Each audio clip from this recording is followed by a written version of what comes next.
Hey, Source, Agent Solo, Matt Rice here. I want to talk about something different than the usual board games. Of something that's come up on Fantasy Flight Games and it's piqued my interest because the the, the subject of game books has come up a lot lately on my feeds. And perhaps it's the way industry is heading, or way the people have less income to be able to afford these things. This is a cheaper way to get into gaming in a way, I guess, outside of digital media. In fact, I think this is available digital too. But the Darkness Over Arkham, like Fantasy Flight Games, they're getting into game books. I think this is the first one they've done this since Legacy of Dragonhold, um, which I wasn't too, to be honest, in my personal opinion, wasn't too impressed with. But it was okay to play through with the first book, and there's about five books in there, but I didn't go much further. But I'm just curious. Game books as my main question. Are you interested in game books? Is there any out there that people should experience that are more than just rolling one die to see what you get and then choose your own adventure? I have a feeling that this might be somewhat that way. It doesn't really give away too much in this, but it's done by the Aconite Books, which have taken over a lot of the like the novels for Arkham Horror and things like that. You get a bit of a background here.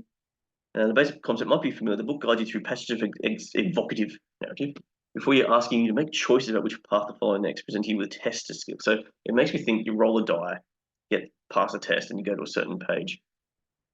We'll see. I don't know. And then there's an image here. I can, not what I want. I'll get myself out of the way here. I want to, there is a way to, there we go.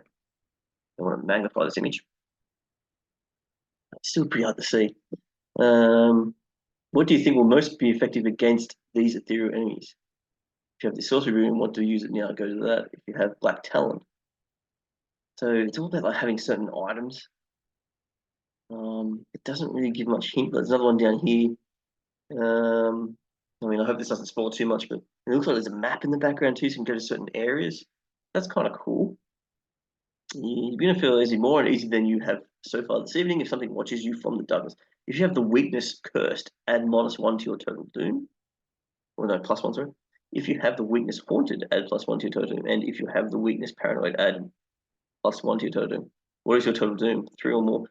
So it's comparing like some of your resources in a way to then move to the next stage. So I'm curious how this works. Um, there's a few characters here. So there's a few different characters to choose from that you can start with that have different stats. So we've got Nathaniel Cho. So there's still like the usual willpower, intellect, health and sanity. Strength guys called combat. You have like a starting item, you have certain abilities. Roll a 6 while using your combat, add +1 to your total score. If you're rolling more than one dice, add +1, so you can roll more than a die. Each time you gain a resource, roll a die. If the score is below your current number of resource, do not gain a resource. It's interesting. Like if you roll a 6 while using intellect, gain +1 clue. Roll a double. So it looks like you got a chance to maybe roll 1 or 2 dice in certain situations. There's resources, has a sorcerer ability. Once per adventure, you may use your willpower instead of your combat in a fight or test. Each time you spend a clue, roll a dice. On a roll of 1, Agus loses 1 sanity. So they got the weaknesses, which is pretty cool. So it's running through the normal theme of their Arkham Files stuff. Now, I'm interested how this goes. What's even more cool? So it all adds variety of replayability. Once more, your choice is not limited to the 3 investigators featured in this book. Future volumes, so they're planning to do more. We'll introduce more of your favorite investigators, and other investigators will be available to download for free, playing with 3 more upon this book's publication. You can see the first of these DLC investigators below, so they'll release certain character sheets that you can print out. Since all the books in the series will be compatible, you'll be able to play as whichever of the investigators choose. So they're planning to do a series of things, which is curious. And this is a what's this? This is a character sheet you can download. So it's like pencil, paper, I guess. You just like rub out and keep running things like. So resources is going to be interesting. So you want to keep rubbing that one out. But I wonder if there's going to be like a digital they're going to release a PDF of it or something. Yeah, you might be able to do a PDF writing, keep writing on it if you prefer doing it that way. I'm more old school and I prefer to write. Maybe some people might even laminate, so you can do the dry erase stuff. Gameplay will also be familiar to existing fans of Arkham Horror series, as the system used in the Investigator's Gamebooks has been designed to evoke iconic mechanics from one of the games. Yeah, so it seems like that. We'll talk about it. Yeah, these certain health and sanity, blah blah. Take an ability and a weakness, starting item. All of which investigating crews so resources and doom and clues, so they're the resources. All of which are the investigator crews as you play through the book. Clues and resources can be spent to give an investigator a great chance of success. I still think it's down to just a basic dice roll or 2 dice. There's even a blank character sheet where you can make your own little things. Pre-filled character sheets for your investigator can also be downloaded from the website. I've gone there. I'll show you in a moment. There are even mobile versions of the character sheets you can use on your phone, which as I was saying, they'll be very handy to keep rubbing stuff out. Darkness Over Arkham is available to pre-order now from the web store and your local bookstore. It will be on sale in the US on May 7th. Now, this is one of my questions. Where is it going to be available? It says here, check the Aconite site. So let's go to a couple of those pages I looked at here. So the Aconite site, here's a bit more of a blurb again. It says here, global ebook sale May 7, US paperback, UK paperback. So I have a feeling, for example, me in Australia, I don't think we're going to get a physical copy of this, not for a long while anyway. But you at least get the global ebook. I was talking to Adam Smith from Rolling Solo. He said that Canada might be getting theirs in paperback at the same time as US. So that'd be handy for you guys. I hope that's true. I feel like I need the physical version would be better, but I don't know. The other question about this is the cost.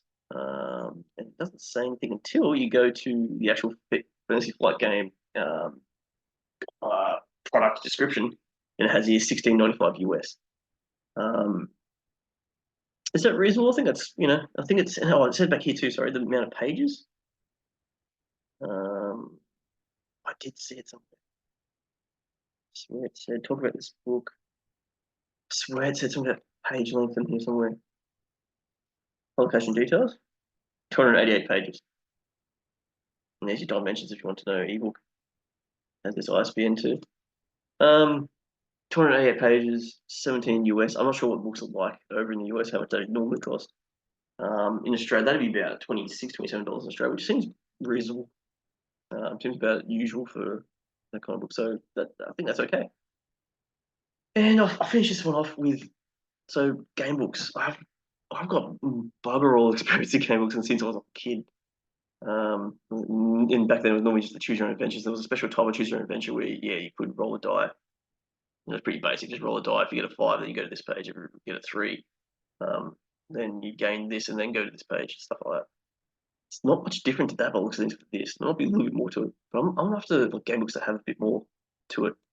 So, gone to Dungeon Dive, and he's recently done one on Crypts of Obscurum.